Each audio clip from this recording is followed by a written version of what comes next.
Nellore rural నియోజకవర్గం అభివృద్ధిలో పరుగులు పెడుతుందన్నారు టీడీపీ రాష్ట్ర అధికార ప్రతినిధి కోటంరెడ్డి గిరిధర్ రెడ్డి.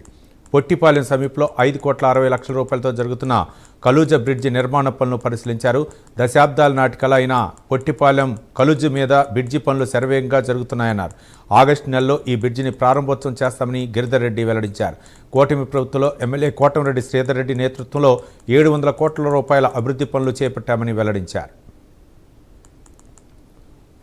సుమారు 650 నుంచి 700 కోట్ల రూపాయలు వివిధ రకాల అభివృద్ధి పనులు జరుగుతున్నప్పటికీ శాసనసభ్యులు శ్రీరెడ్డి గారి ఆధ్వర్యంలో ప్రత్యేకంగా ఈ పొట్టేపాలెం కలుజు అనేది కొన్ని దశాబ్దాల కళ మీకు అందరికి కూడా తెలుసు. దీని మీద ప్రత్యేకంగా దృష్టి పెట్టి శాసనసభ్యులు శ్రీరెడ్డి గారు గౌరవ ముఖ్యమంత్రి నారా చంద్రబాబు నాయుడు గారి ఆశీస్సులతో ఈ కలుజు పనులను కూడా మొదలు పెట్టుకున్నాం. వాస్తవానికి ఈ కలుజు పనులన్నీ కూడా జూలైకే పూర్తి అవ్వాల్సిన జూన్ ఎండింగ్ గానీ జూలైకి అని అనుకున్నాం. అయితే వాటర్ వచ్చే ఇన్ఫ్లోకి వేసే పైపులు ఇవన్నీ కూడా డిజైన్లు ఎన్ని చేయడానికి డిపార్ట్మెంట్ వారు కొంచెం టైం ఎక్కువ తీసుకోవడం వల్ల పైపుల రోజు సంఖ్యను కూడా 59 వరుసలకి పెంచడం, అదే విధంగా ఒకటేసారి వేసే పనిని ప్రజలకు ఇంకా బాగుండాలా అనే ఉద్దేశంతో విడ్త్ 17.5 మీటర్ విడ్త్ తో క్యారేజ్ వే, రోడ్డు క్యారేజ్ వే 14 మీటర్లు ఉన్నప్పటికీ షోల్డర్ కూడా ఇవ్వాలన్న ఉద్దేశంతో 17.5 మీటర్ విడ్త్ తో ఈ డిజైన్లు ఎన్ని లేట్ అవడం వల్ల